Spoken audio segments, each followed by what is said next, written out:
ಇದು ತಮ್ಮ ಪಾಡ್ಕಾಸ್ಟಲ್ಲಿ ನೆಕ್ಸ್ಟ್ ಮತ್ತೊಂದ್ಸಲ ಬಂದಾಗ ಈ ಬದಲಾವಣೆ ತಾವೇ ತಮ್ಮ ಖುಷಿಯಿಂದ ಹಂಚ್ಕೊತೀರ ನನ್ನ ಜೊತೆಗೆ. ಅಂಥ ಬದಲಾವಣೆ ಖಂಡಿತವಾಗ್ಲೂ ಬಂದೇ ಬರುತ್ತೆ ಮುಂದಿನ ದಿನಗಳಲ್ಲಿ. ಬದಲಾವಣೆ ತನ್ನಿ. ನನ್ನ ಇಚ್ಛೆ ಕೂಡ ಅಷ್ಟೇ. ಯಾರೋ ಮಾಡೋದಕ್ಕಿಂತ ಚರಿತಾ ಕೊಂಕಲ್ನಿಂದನೇ ಅದೊಂದು ಅಭಿಯಾನ ಶುರು ಆದರೆ ಬಹುಶಃ change what you are expecting in the society. Let's all together bring the change in the request to society. ಪಬ್ಲಿಕ್ಗೆ ನಾನು ರಿಕ್ವೆಸ್ಟ್ ಏನು ಮಾಡ್ತೀನಿ ಅಂತಂದರೆ, ನಿಮಗೆ ಎಲ್ಲಿ ರಿಯಾಲಿಟಿ ಗೊತ್ತಾಗುತ್ತೆ. ಸೊ ಇವರು ಅಲ್ಲ, ಇವರು ಟ್ರಾನ್ಸ್ ಅಲ್ಲ, ಇವ್ರಿಗೆ ನಾವು ಒಪ್ಕೊಳ್ಳೋಕ್ಕಾಗಲ್ಲ ಅಂದರೆ ಪ್ಲೀಸ್ ಅಂಥವ್ರಿಗೆ ನೀವು ಕೊಡಬೇಡಿ ಹಣನ. ಯಾಕಂದರೆ ಅಂಥವ್ರಿಂದ ವ್ಯವಸ್ಥೆಗಳು ಹಾಳಾಗ್ತದೆ. ಯಾರೋ ಬಂದರು ದಬ್ಬಾಳಿಕೆ ಮಾಡಿದ್ರು. ಇಲ್ಲ, ನೀವು ಅನ್ಕೊಳ್ತಾರೆ ತಪ್ಪು. ನಿಮ್ಮ ಸಮುದಾಯದ ರಿಯಾಲಿಟಿಯನ್ನು ನಾನು ಹೇಳ್ತೀನಿ ಕೇಳಿ.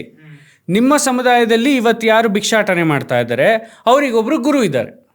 ಆ ಮನೆಗೆ ದೊಡ್ಡ ದೊಡ್ಡ ಲೀಡರ್ಗಳಿದ್ದಾರೆ. ಅವರೆಲ್ಲರೂ they are politically connected to some political parties. ಓಕೆನಾ?